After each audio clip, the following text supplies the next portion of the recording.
Aujourd'hui, c'est une vidéo un peu plus rapide. Je vous montre comment grouper vos informations dans vos databases Notion. Oui, je sais, j'ai déjà fait une vidéo là-dessus, mais aujourd'hui, on va un petit peu plus loin. On va chercher des fonctionnalités un peu plus avancées. Bonjour, je m'appelle Vince et bienvenue sur Creacity.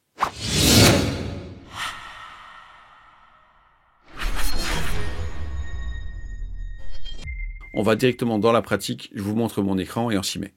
Alors voilà la database avec laquelle on va travailler. Ça a toujours été possible dans des vues du style Kanban de grouper les tâches par priorité. Ici par exemple, pourquoi par priorité? Parce que c'est un champ select. Et donc ça, depuis longtemps dans Notion, quand on prend une propriété du style select ou multiselect, on pouvait les utiliser dans les Kanban pour faire des classements comme ceci. Dans les vues table ou dans les vues chronologie ou dans les vues, etc., il n'y avait pas encore moyen de faire ça. Maintenant, ce qu'on peut faire, c'est qu'on peut faire un group by dans les autres vues aussi depuis quelques mois. Et donc, on pourrait, par exemple, ici, grouper au niveau de la personne à qui cette tâche est affectée. Et donc, à un moment ou l'autre, on pourrait faire ce qu'on faisait avant avec des linked database dans tous les coins. On pourrait créer voilà, une vue pour une personne, sans devoir commencer à créer des linked database, mais simplement en faisant varier les paramètres du groupe. Donc ça, c'est quelque chose aussi, je pense, que tout le monde avait à peu près repéré. Il n'y a pas grand-chose de neuf dans ce que je suis en train de raconter ici. Là où on peut aller un peu plus loin, peut-être quand même, c'est que, bon, ici, on a fait un groupe par personne. Ok, très bien. Je pourrais aussi grouper par nom. Ça aussi, c'est quelque chose que je pense tout le monde a repéré maintenant. Et il y a ce tri alphabétique dans l'ordre ou dans l'ordre inverse. On peut même faire un tri manuel si on veut vraiment grouper par une certaine sélection et puis changer quand même l'ordre des choses. Bon, admettons. Mais surtout, là où ça devient intéressant, c'est quand on veut faire des groupes sur les autres types de propriétés. Et là, sur les autres types de properties, on peut par exemple jouer ici sur une formule, sur une date, sur une case à cocher, sur une relation. Évidemment, même chose ici sur un select et multiselect. C'était déjà possible dans Kanban, mais on peut le faire maintenant dans les autres. Et donc, évidemment, on va regarder un petit peu tout ça et on va voir surtout à quels endroits ça devient vraiment intéressant de chipoter avec cette histoire. Dites au fait, juste pour vous dire, il y a 80% des gens qui regardent ces vidéos qui ne sont pas abonnés. Vous me feriez vachement plaisir si vous pouviez appuyer sur le petit bouton, s'il vous plaît. Merci. Et le premier truc qui me semble vraiment intéressant à montrer, peut-être que vous l'aviez pas repéré, c'est que quand on va faire un group by au niveau de la date, il va vous demander, ici, comment vous voulez grouper. Et donc, on peut grouper de manière relative, et donc il va vous trouver ici par mois, par exemple. Il peut faire un tri lui-même, mais vous pourriez trier par jour, mais peut-être plus intéressant en tout cas, par semaine. Et si vous groupez par semaine, là, vous vous retrouvez tout d'un coup avec des groupes par semaine qui sont peut-être beaucoup plus pratiques, surtout par exemple pour ceux qui aiment bien faire des rapports hebdomadaires, qui aiment bien voir un peu au bout de la semaine ce qu'ils ont fait, ce qu'ils ont réussi, etc. Et donc ici, le fait de faire un group by et de choisir une propriété du style date vous permet, là je le refais, de choisir comment ce groupement se fait. Par jour, par semaine, par mois, par année. Donc là, par exemple, si je le mets par mois, voilà. Alors, dans des listes comme ça, c'est intéressant. Mais évidemment, si je me mets sur une ligne du temps, est-ce que ce genre de choses-là va être plus utile? Ça se discute. Donc si par exemple ici, je fais un group by au niveau du début et que je me classe au niveau des jours, par exemple, ou des semaines, puisqu'on l'a déjà fait avec semaine, ça vous mettra une comparaison. Quelque part, c'est un peu plus compliqué parce que oui, effectivement, il y a un groupe by ici et quand on a une semaine où on a quelque chose à faire, ça va, mais on a toujours quand même cette autre échelle horizontale. Est-ce que c'est vraiment pratique? Il y a déjà les semaines ici. Voilà, pas certain. Donc c'est vraiment fort lié à la vue que vous utilisez et à l'usage que vous voulez en faire. Par exemple, selon le même principe, faire ceci sous forme d'une liste,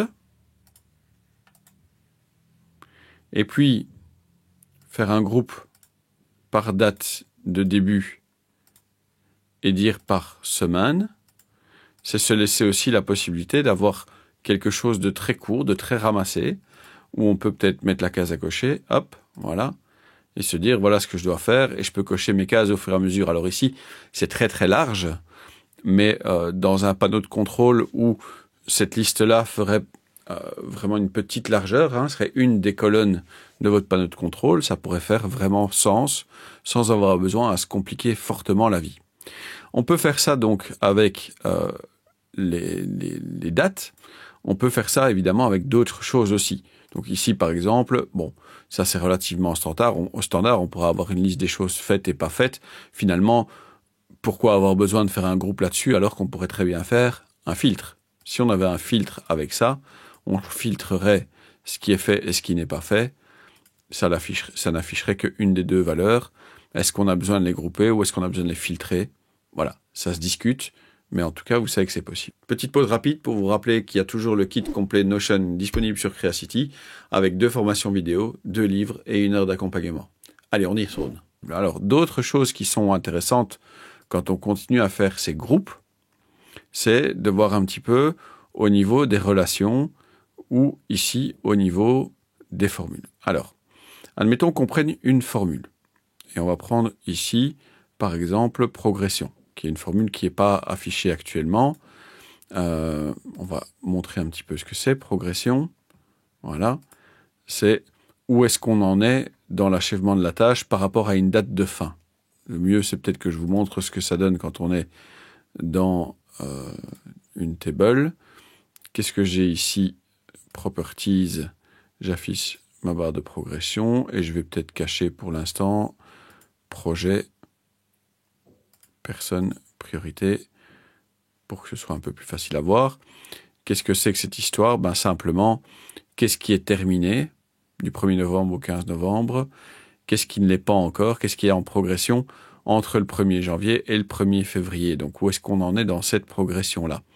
Et là, de ce côté-là, cette barre de progression, on peut faire des groupements par ce truc-là aussi. Et donc, au moment où je fais sur progression, alors, vous voyez que c'est pas forcément utile ici parce que il va prendre le résultat de la formule et le résultat de la formule, il l'utilise de manière alphabétique. Et donc, dans ce cas-ci, ça ne nous intéresse pas vraiment, ça fonctionne pas tout à fait cette histoire. C'est en tout cas pas vraiment ce qu'on voudrait. Donc, vous devez faire attention, comme d'habitude, au type de property que vous utilisez et, dans le cas des formules, quel est le retour que la formule va vous donner? Est-ce que c'est un retour en nombre? Est-ce que c'est un retour en texte? Est-ce que c'est un retour en date? Puisque c'est possible d'avoir ça aussi. Parce que sinon, dans vos groupes by, il n'y a pas toutes les possibilités. Je vous montrerai tout à l'heure ce que ça fait quand on fait une formule avec des maths, un pur nombre comme retour. Vous verrez que ça fait un petit peu différent. Maintenant, au niveau des groupes, on peut aussi utiliser carrément une relation. Et donc ici, si on groupe par projet, bien, on se retrouve avec un beau groupement par projet. Voilà, ça me paraît assez propre, assez clean aussi, toujours dans le but d'éventuellement économiser des vues supplémentaires pour pas recréer chaque fois des copy link to view ou copy link to database et puis de faire des databases liées. C'est ce qu'on faisait avant, mais maintenant qu'on a les fonctionnalités de groupe, est-ce que c'est vraiment encore nécessaire? Juste un petit rappel, je suis souvent sur le Slack du NoCode France et sur le Discord du Notion en français. Si vous avez besoin de moi, si vous voulez que je vous aide, si vous avez quelque chose qui vous turlupine, n'hésitez pas à me mentionner un petit @Creacity et j'essaie d'être là pour vous. Même chose sur Twitter ou sur LinkedIn. Donc maintenant dans cette vue-ci, j'ai cette barre de progression-ci. Quand c'est 0%, parce que ça n'a pas encore commencé, puisqu'ici ce serait en mars, évidemment, il n'y a pas encore de barre de progression, on n'a pas encore commencé. Ici, entre le 1er janvier et le 1er février, on en est à 90% de cette période-là. Entre le 1er janvier et le 18 février, on est à 58% de cette période-ci. Là-dessus, faire un groupe by, ça ne fonctionnera pas, puisque c'est un mélange de signes, de textes, de chiffres, de tout ce que tu veux. Ça n'est pas un style de data bien particulière. La preuve en est aussi, j'ai pas ici la possibilité de choisir un type de formatage. Tandis que, vous voyez ici, quand ma formule rend un nombre, eh bien, je peux jouer sur le format du nombre et donc je pourrais le mettre en pourcent, par exemple. OK? Donc, je vais le remettre juste en nombre une demi-seconde pour montrer là où on peut aller avec ça. Ma formule retourne un nombre. Ça veut dire que maintenant, au niveau de mon groupe by, quand je vais utiliser cette property ici, c'est groupé sur un nombre. Et donc, on groupe sur un nombre et mes nombres vont de où à où? Ben, ici, dans ce cas-ci, ils vont de 0 jusqu'à 1. Et je veux grouper tous les quoi? Ben, je pourrais choisir, par exemple, 0.2. Et si je classe par 0.2, si je fais le pas 0.2, eh bien, tout ce qui est de 0 à 0.2 est regroupé, tout ce qui est de 0.4 à 0.6 est regroupé, tout ce qui est de 0.8 à 1 est regroupé. Il me reste à faire quoi dans cette histoire? Éventuellement, à supprimer ceux qui n'ont pas de progression ou ceux qui sont à 0 pour l'instant. Et avec ça, je me retrouve avec mes barres de progression, ou en tout cas un groupement sur une formule qui retourne un nombre. Donc ça aussi, c'est quelque chose qui est assez pointu. Et encore une fois, mon groupement dépend du style de property que je retourne. Alors, dernière chose, ici, je suis dans un autre template, projet. Et ici, si je me lance dans un groupe, je peux faire un regroupement par plein de choses qui sont ici. On a déjà un petit peu tout abordé. Mais je pourrais aussi venir rechercher un roll-up avec cette histoire-ci. Et donc, par rapport à ma tâche qui est là, je pourrais faire un roll-up qui me montrerait quoi? Qui me montrerait, par exemple, si la tâche est terminée ou pas. OK, donc ça, ici, je l'ai ici. Nombre de tâches réalisées, A.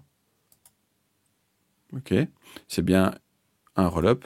Conséquence, si je l'active, ici maintenant, il est ici, par exemple. Nombre de tâches réalisées, affiché en pourcentage. OK, donc je pourrais faire ça. Mais le truc, c'est que en faisant ça ici, est-ce que je vais pouvoir faire un group by? Eh bien, tentons notre chance. Group by, flûte. Pas de roll-up. Alors ça, c'est le truc où il y a encore une petite faiblesse dans le système. En tout cas, il y a encore quelque chose qui n'est pas tout à fait au point. C'est qu'on ne peut pas faire un group by sur un roll-up. Alors, bon, on ne sait pas le faire, on ne sait pas le faire. Sauf que, peut-être, quand même, peut-être.